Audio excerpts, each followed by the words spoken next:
Hi everyone, so this side is Ankur।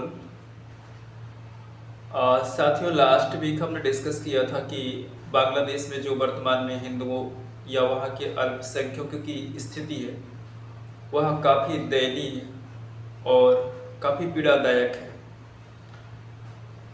दुनिया में इसके लिए आवाज़ें उठाई गई और वहाँ के जो अभी वर्तमान में अस्थायी जो प्राइम मिनिस्टर बने हैं मोहम्मद यूनुस, उन्होंने कुछ वीडियोज भी अपने यहाँ से वीडियोज में भी कुछ ऐसे सीन्स दिखे थे जिसमें वो हिंदुओं से बात कर रहे थे और हिंदुओं को एक सांत्वना दे रहे थे कि अभी हमले रुकेंगे। लेकिन क्या सच्चाई से कुछ ताल्लुक मिलता है? इनका नहीं। साथियों, वीडियोज में जो हमने घटनाएं देखी हैं, आप यकीन कर सकते हैं कि रियलिटी में ग्राउंड में उसके उससे पर कितनी दयनीय और कितनी बुरी स्थिति वहाँ के लोगों की होगी। मैंने अपने पिछले वीडियो में भी ये कहा था कि ये जो संघर्ष था वहाँ का, वो सरकार के खिलाफ नहीं था, किसी पर्टिकुलर मांग के खिलाफ नहीं था। यह बाहरी ताकतों का एक देश को बर्बाद करने का एक षड्यंत्र था। कट्टरपंथियों का शासन पर कब्जा करने का एक सोचा समझा तरीका था और एक डेमोक्रेटिक कंट्री को जो डेमोक्रेटिक रूप से चल रही थी, दुनिया में एक अच्छा स्थान जिसका था, वहाँ पे कुछ चंद लोगों ने अपने चंद स्वार्थ के लिए उस कंट्री का तहस नहस कर दिया। और तहस नहस भी इस कदर भी किया कि जिसने उस कंट्री को बनाया था, जो वहाँ के राष्ट्रपिता थे, पहले तो उसकी हत्या कर दी निर्ममता से।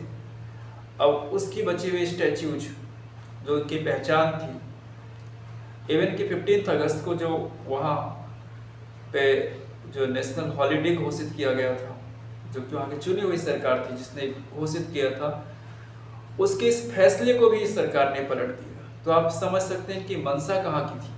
इनकी मंशा वही है जहाँ से तालिबान निकला है। इनकी मंशा वही है कि यहाँ पे शरिया कानून लागू होगा।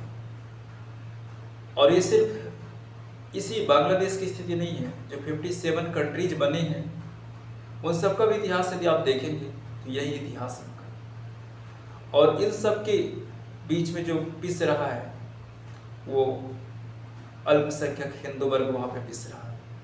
आज उसकी आह कोई पूरी इस दुनिया में नहीं सुन रहा है। एक उम्मीद थी भारत से कि भारत दुनिया को शरण देता है। भारत ने भी अपने दरवाजे बंद किए और वो हिंदू जो बॉर्डर पे आकर के आपसे याचना मांग रहे थे कि आप हमारी जानों की हिफाजत कीजिए, आप हमारी रक्षा कीजिए। हम सब ने अपने आप को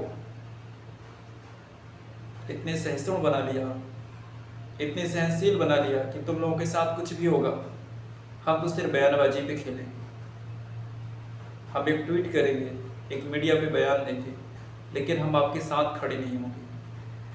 बड़े बड़े लोग जो हिंदू धर्म की बात करते हैं, मैंने देखा कि उनके बयान सिर्फ अपने आप को संतुष्टि देने के लिए हो सकते हैं, अपने आप को सांत्वना देने के लिए हो सकते हैं, लेकिन उन हिंदुओं के हेल्प के लिए नहीं हो सकते। प्रधानमंत्री ने भी लाल किले की प्राचीर से उद्बोधन तो दिया, लेकिन कोई खास चुनाव संदेश नहीं दिया, क्योंकि बांग्लादेश कोई इतना बड़ा देश नहीं है। बांग्लादेश मध्य प्रदेश या राजस्थान के बराबर भूभाग का क्षेत्र है। आबादी मध्य प्रदेश से राजस्थान से ही मिलती जुलती है। कोई इतना बड़ा कंट्री नहीं है जो तुरंत हमारा विरोध कर देगा। हमारी गोद में बैठा हुआ है और हमारा हिस्सा है। एक कड़ा संदेश दिया जा सकता था, लेकिन वो नहीं दिया गया।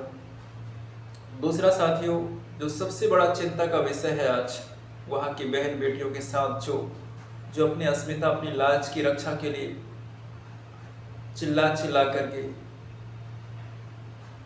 जिनका गला सूख गया। तो वीडियो मैंने देखा था जिसमें माँ इस तरीके से बेबस होकर के रो रही है और अपने बच्चे को, जब उसको कुछ नहीं दिखा बचाने का, तो अपने बच्चे को अपने सीने से चिपका लिया।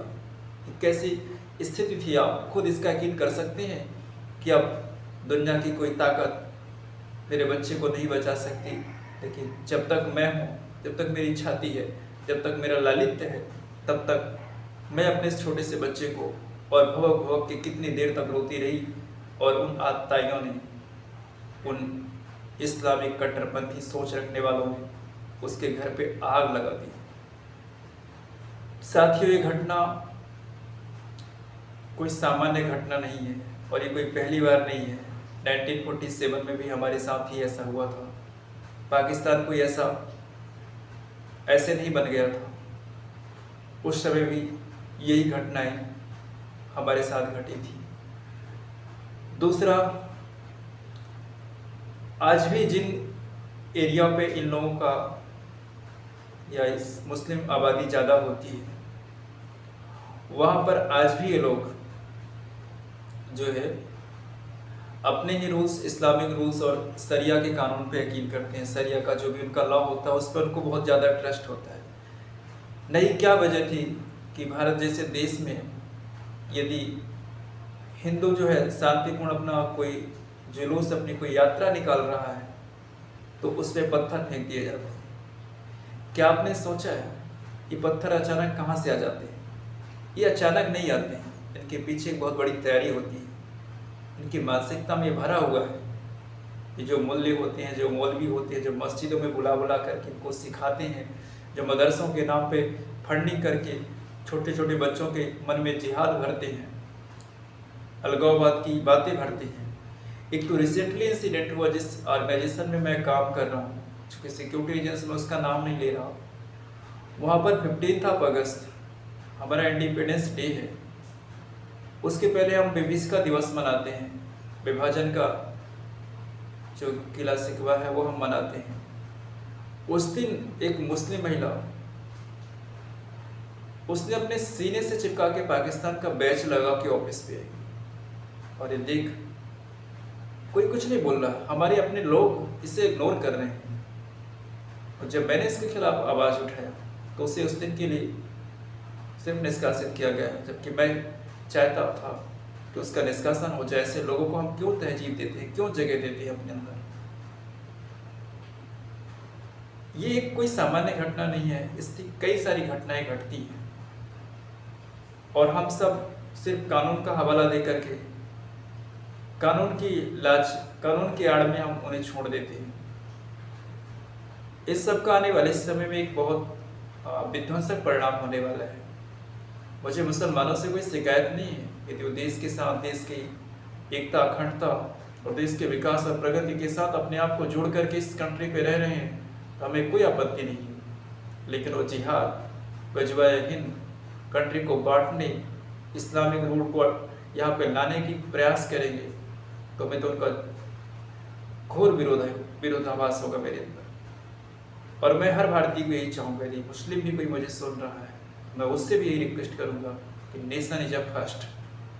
आपका रसूख, आपका धर्म, आपका पहचान आपके घर की चार दीवारी तक है। जब बाहर निकलते हो तो आपके ऊपर वही रूल अप्लाई होंगे जो मुझ पे हो रहे हैं, इसमें कोई भी भेद नहीं होगा। और यदि कोई गलत मेरे घर से कर रहा है, आपके घर से कर रहा है, तो आपको भी उसके खिलाफ उतनी ही आवाज़ उठानी होगी। शर्मसार करने वाली बात तो यह है कि बांग्लादेश में हिंदुओं की जो स्थिति हुई, पूरी दुनिया ने उनकी आह को देखा। ऐसा नहीं कि मुस्लिमों के आंखों पे नहीं दिख रहा है, लेकिन मैंने मुस्लिम कम्युनिटी को सुनते हुए देखा है कि फेक न्यूज है। अरे ये फेक कैसे हो गया? ये लाइव चल रहा है तो इसे फेक कह रहे हो? तुम्हारी मानसिकता में भी भरा है। और अपराध जितना भारत में हो रहा, भारत के बाहर हो रहा है। यदि आप उनको कैटेगराइज करोगे तो 70% जो क्राइम होता है वो मुस्लिम कम्युनिटी से हो रहा है। मुझे इस बात में कहने में कोई कसर, कोई संकोच नहीं है। इवन जिहाद का इस विषय पे मैं अपनी वीडियो में चर्चा करूंगा। जिहाद के विषय में जो है ये पूरा कम्युनिटी ही काफ़ी बड़ा इसमें जो है षड्यंत्र चलता है। फिलहाल बांग्लादेश के विषय में जो हश्र अभी चल रहा है, अभी भी वहाँ पे हिंदुओं के घरों में, उनके दुकानों में, उनके मंदिरों पे जो हमले हैं अभी भी थमे हुए नहीं है। अभी भी स्थिति बड़ी दुर्दशा की है, बड़ी दुखदायी स्थिति है। मैं ऊपर वाले से प्रार्थना करूंगा कि मानवीय संवेदनाएं तो इस दुनिया की मर गई हैं, कुछ सहज लोगों को छोड़ करके। नेताओं को तो अपनी राजनीति से ही फुर्सत नहीं है, वो किसी की मदद के लिए कब सामने आए हैं तो इसमें कब आएंगे इसका भी कोई यकीन नहीं है। लेकिन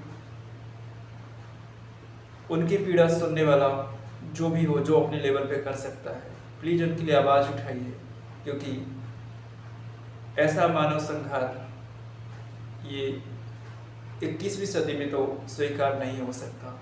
और इससे मैं काफ़ी आहत हूँ। यदि मेरे शब्दों से किसी को परहेज हो, किसी को परेशानी हो तो माफ़ कीजिएगा सामंजस्य के लिए, लेकिन सच्चाई है, कहते हैं कि सच हर कोई सुन नहीं सकता और देख भी नहीं सकता, लेकिन ये हम सबके आंखों के सामने घटित हुआ है। साथियों, इस अंक में बस इतना ही। यदि आपकी कोई इसमें प्रतिक्रिया है, कोई आपकी व्यक्तिगत राय है तो जरूर हमारे साथ शेयर कीजिएगा। ये हमारे लिए और आपके लिए भी हेल्पफुल होगा चीज़ों को समझने का और आप तक शेयर करने का। नमस्कार।